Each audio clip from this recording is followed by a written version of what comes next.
السلام علیکم دوستوں، امید کرتا ہوں آپ سب لوگ خیر خیریت سے اور خوشحال ہوں گے۔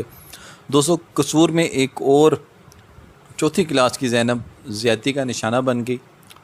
کس نے بنایا، آئیے جانتے ہیں اس ویڈیو میں۔ دوستوں، یہ کچھ چیزیں ایسی ہیں جو آپ کے ساتھ شیئر کرنا خود بھی میں اچھا نہیں سمجھتا، مجھے اچھا نہیں لگتا، مجھے برا لگتا، لیکن یہ معاشرے کا ایک ایسا پہلو ہے جو آپ کے سامنے رکھنا ضروری ہے تاکہ ہم اپنے بچوں کی پرورش اس طرح سے کی جائے، چاہے وہ لڑکا ہے چاہے وہ لڑکی، ان کی پرورش اس طرح سے کی جائے کہ انہیں حلال اور حرام کے فرق کا پتہ ہونا چاہیے، ان کو پتہ ہونا چاہیے کہ حلال اور مردار کے اندر فرق کیا ہے۔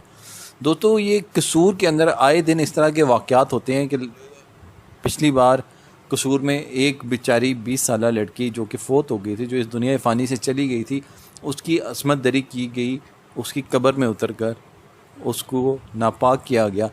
آج یہ زینب قصور کی چوتھی کلاس کی گورنمنٹ اسکول کی زینب، جسے وہاں پہ ہی کام کرنے والے مزدور نے زیادتی کا نشانہ بنایا، زیادتی کا نشانہ بنانے کے بعد وہ وہاں سے بھاگ گیا اور لڑکی نے اس کی پہچان کی، اسے گرفتار کیا گیا۔ زیادہ تر ملزم یہ بات مان لیتے ہیں کہ انہوں نے یہ جرم کیے ہیں کیمرے کے سامنے، لیکن یہ وہ شاطر مجرم تھا، یہ وہ شاطر ملزم ہے جس نے آ کے یہ کہہ دیا کہ میں نے اس طرح کا کچھ نہیں کیا، مجھ پہ بھی بنیاد الزام لگایا جا رہا ہے۔ میڈیکل سے یہ بات سامنے آ گئی ہے، پولیس کی تفتیش کے سامنے اس نے فوراً اس بات کو ایڈمٹ کیا، کوئی مار کٹائی، کوئی اس طرح ٹارچر اس کو نہیں کیا گیا، کوئی انٹروگیشن نہیں کی گئی، اس نے ساتھ ہی مان لیا جی میں نے یہ کام کیا ہے۔ کیمرے کے سامنے اس نے کہہ دیا میں نے یہ کام نہیں کیا، نہ میں اس بچی کو جانتا ہوں۔ بچی کی میڈیکل رپورٹ یہ بتاتی ہے کہ اس کے ساتھ زیادتی کی گئی ہے۔ اس لڑکے کے سیمپل بھی لاہور بھیج دیے گئے ہیں۔ جیسے ہی اس کا رزلٹ آتا ہے، ڈی ایس پی صاحب کا کہنا ہے کہ ہم فردر اس کو چالان کریں گے۔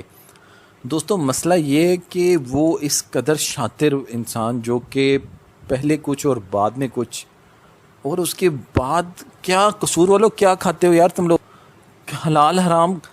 دیکھیں، ڈی ایس پی صاحب نے ایک بڑی اچھی بات کی، انہوں نے کہا کہ ماں کی گود سے پرورش ہونی چاہیے۔ اگر ماں کی گود سے پرورش ہوگی تو ہمارا معاشرہ بہت پیارا اور خوبصورت بن جائے گا۔ ہم اپنے اینڈ پہ جو کچھ کر سکتے ہیں ہم وہ تو کریں، خاص طور پہ لڑکیوں سے زیادہ لڑکوں کے جو والدین ہیں جن کو اللہ پاک نے نرینہ اولاد سے نوازا ہے، ان کو چاہیے، ان کو خاص طور پہ چاہیے کہ ان کو حلال اور حرام کی تمیز ہونی چاہیے۔ ان کو یہ بتانا چاہیے کیا حلال ہے کیا حرام ہے، کیا تمہارے لیے بہتر ہے کیا بہتر نہیں ہے۔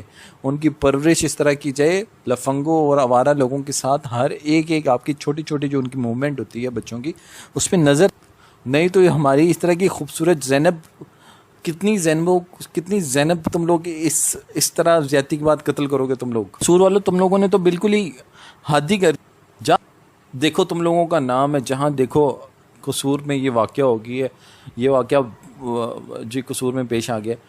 دوستو، سدھرنے کا ٹائم ہے، سدھر جاؤ۔ دوستو، اگر ہماری آج کی ویڈیو آپ کو اچھی لگی ہو، ہمارے چینل کو سبسکرائب کریں اور بیل بٹن کو کلک کرنا نہ بھولیں تاکہ ہماری آنے والی ویڈیوز اب تک آسانی پہنچ سکیں۔